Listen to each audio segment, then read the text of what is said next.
The addiction to field guides, you know, there's always one more that you need. There's never one that has everything in it. So if a new edition of something comes out, even if I have it, I have to buy it. I can't not buy it. And then I end up with multiple copies of things. And some of them, like everybody buys, the Audubon guides, I don't like them. I have them, but you know, the pictures are in the front and everything else is in the back. So even though they have great photos and great information, they're a pain to use. So those aren't my favorite. I have some Petersons. I like those. They're great. But again, it's black and white pictures, which is great if you want to look at, you know, actually the structure of things.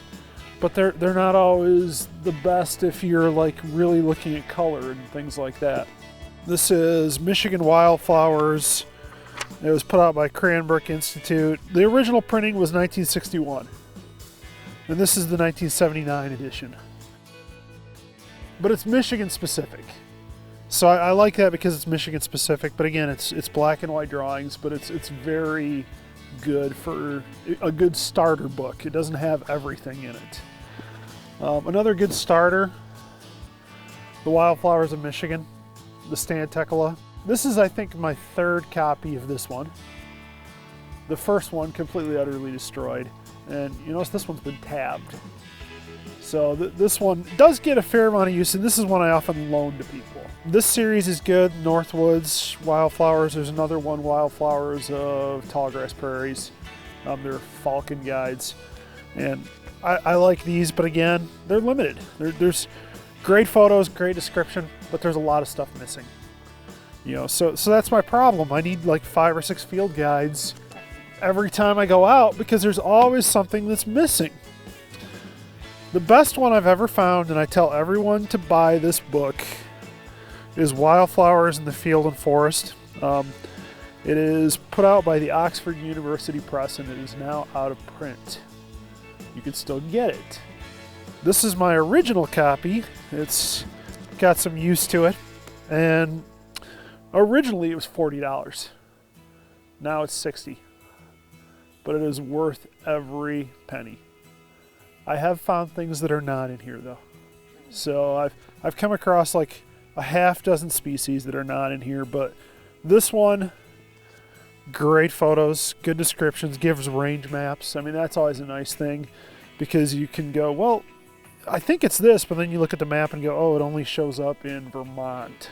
Obviously it's not this plant. But occasionally I do find something that's not in here. But this is the one I'm actually going to carry out with us. I'll probably carry the Tekala one too.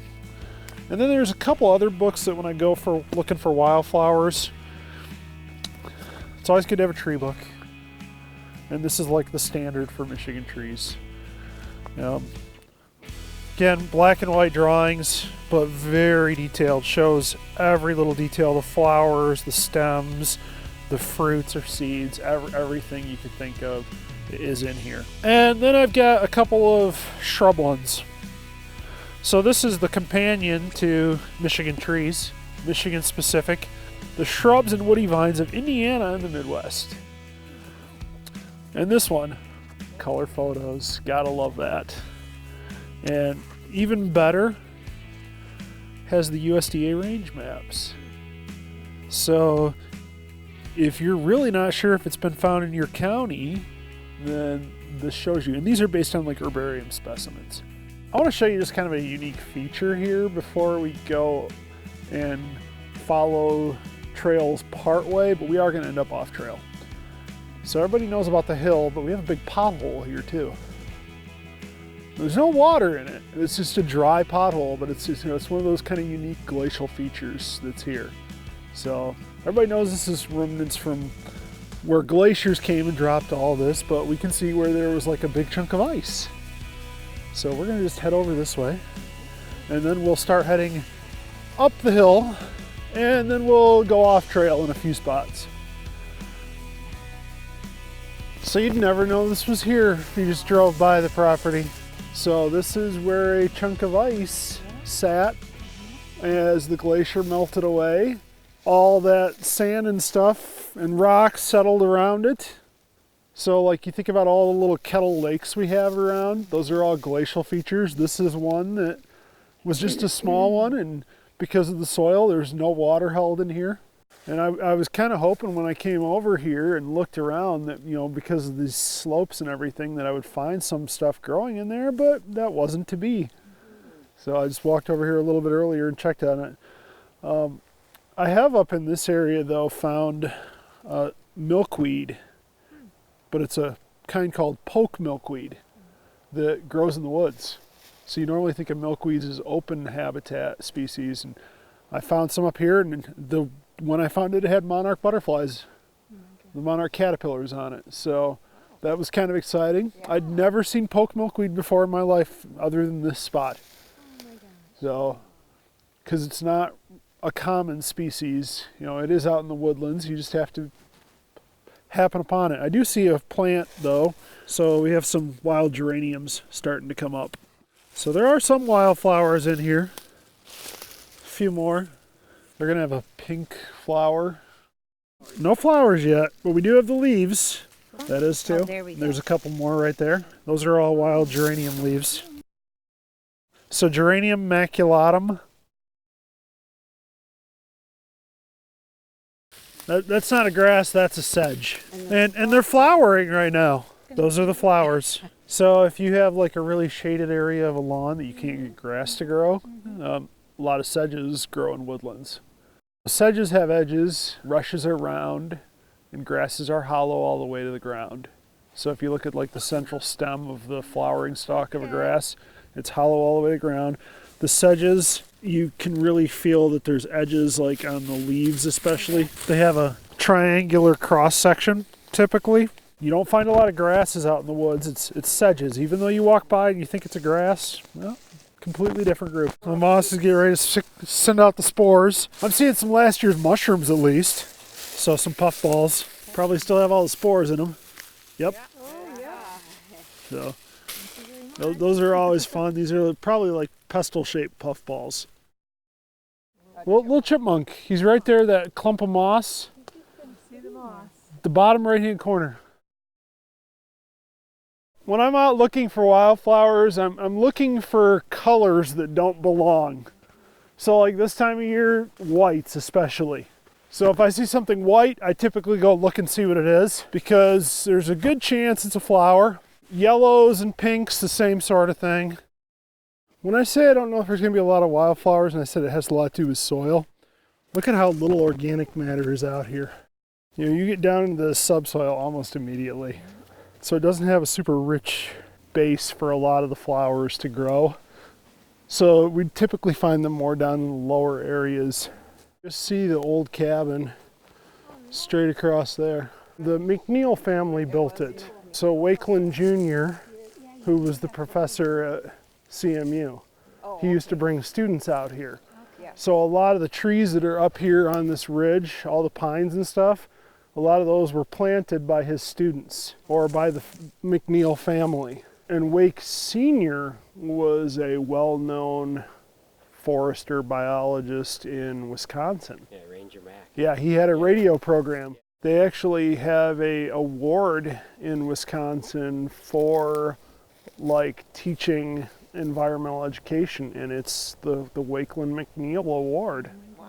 So I didn't know that. So the family has quite a history of that, you know, and most people don't know about that part of the history because it's not here local.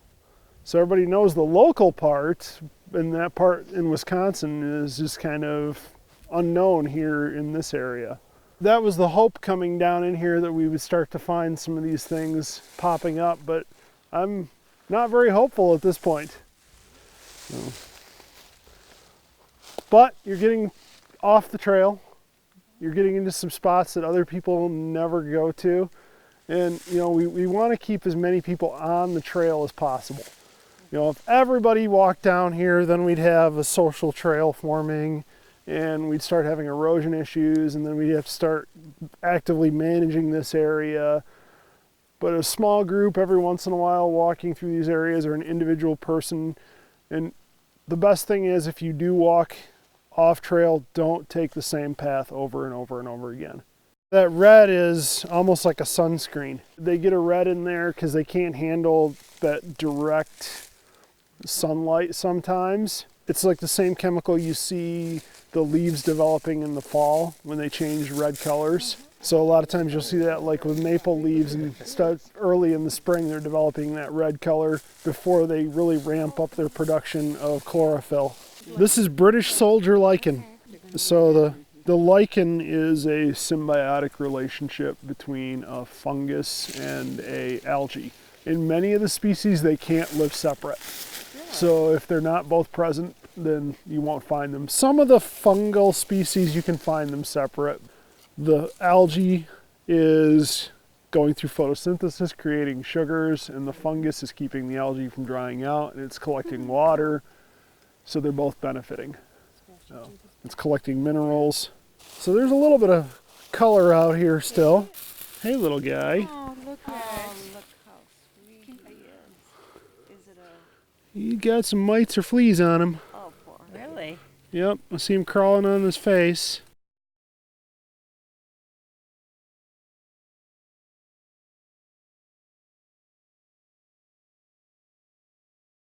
The summit of the hill, the high point, Okay. is straight up there.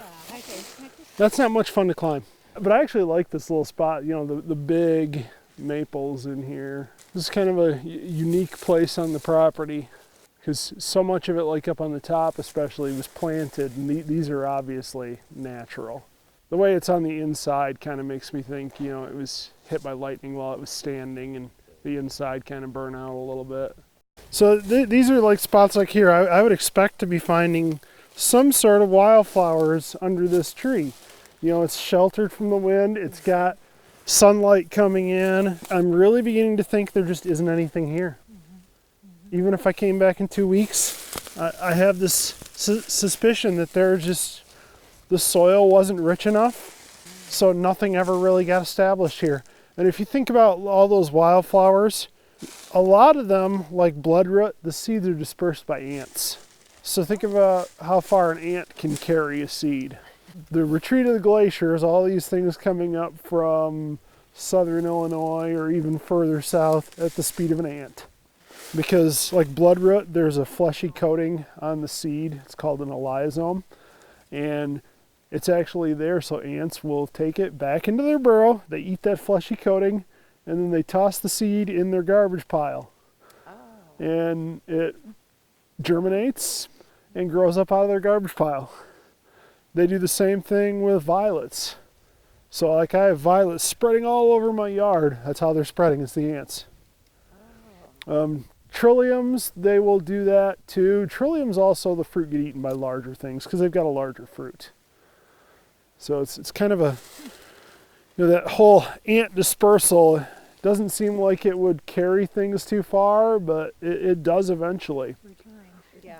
And there is a little bit of argument that there's no way ants could have got things as far north as they have, so there had to be some help. Other species had to have had a hand in it, whether it was deer eating the trillium fruit and carrying that further north, and then the ants taking over at that point. So, but there's just not a lot known about it.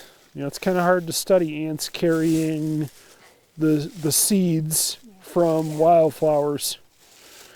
And it's not like it's those big colonies of ants. You know, they're not big, huge mound ants. These are like little ones that have maybe 100 in a colony. Somebody had a deer blind here at one point in time. All the stuff piled up right here. I imagine there was a little bit more brush piled up there, and be a nice deer blind for anything traveling through this way. I just scared a butterfly off. There goes another one. That was a red admiral. Some of these, like the red admiral and morning cloak and commas and tortoise shells, they'll overwinter as adults. So you might even go out in February on a really warm day. Some of them will emerge, and they'll come out and they'll, you know, drink sap that's leaking from trees because that's their main diet.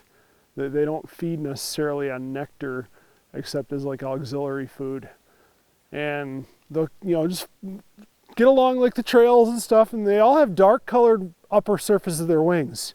So they just sit there and they soak up the sun and they enjoy the heat from it.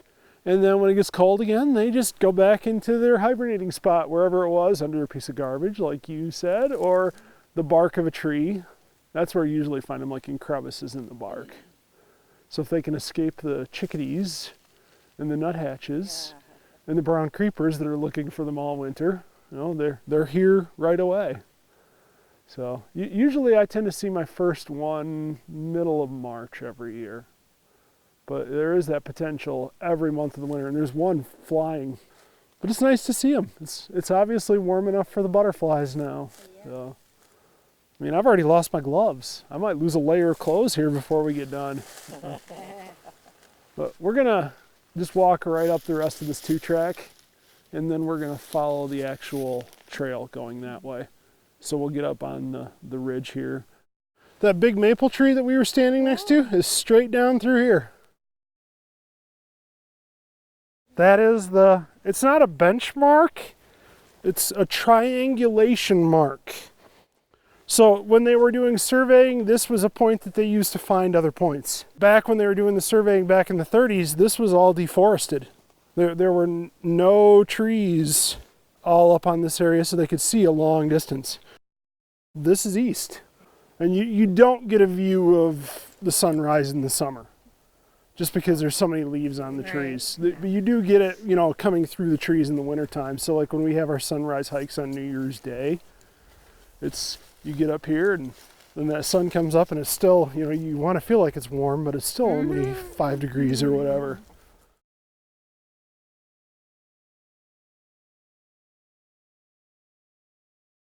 Found a garter snake. Kind of hard to tell. If they're really big, they're probably a female. The females do get bigger. If we don't present a danger to it, they'll kind of ignore you. We'll keep on our merry way here, and we're heading down toward the cabin. And I know people that have been here dozens of times and have never even seen the cabin, or they've never been able to find it if they did see it. And I found it the first time I was here. I came out like in December because I was going to lead a New Year's Day hike. So I came out in December and I'd heard there's a cabin and I saw it from that ridge over there. Just walked along the ridge till I got right above it and came on down to it. I was talking about how the lichen, you know, how they use them to age headstones and stuff. So you can see, I mean, that's an old lichen. You know, when they start out, they're just little bitty things, but you know, if they know that growth rate, they can measure that how many millimeters it grows in a year. They'll eventually be able to, you know, tell how old that rock is, how long that lichen's been growing on it. That lichen has an algae in it, a photosynthetic algae. Okay. So that is making its own food, and the lichen is also part fungus. So the fungus is collecting water. It's keeping the algae from drying out. It's pulling minerals from the rock, or ones that grow on the trees. They're pulling nutrients out of the trees, or they pull them directly out of the soil if they grow on bare soil. You find different species in different places. So like this one, you'd probably only find it on a rock. They're really a pioneer species. You know, they come in and they will be able to grow where nothing else can. Same thing with mosses. And the mosses are funny because you like look at the colonies of mosses and you see different kinds and, you know, right next to each other. And like you look at like logs, and some logs will have just one kind of moss, and then others will have this really diverse group of a half dozen species. And I was reading a book recently and they were talking about like chipmunks actually help with the diversity of moss, because as they crawl across that log, they tear up and move species, and that allows some of those ones that aren't quite as dominant to take in and fill in those spots. Otherwise it's just like a monoculture of a single species. So you can really get into deep into some interesting science stuff if you look out there. And oh yeah, when we get all done, I have cookies. I always like to bring a snack as a reward anytime I lead a hike.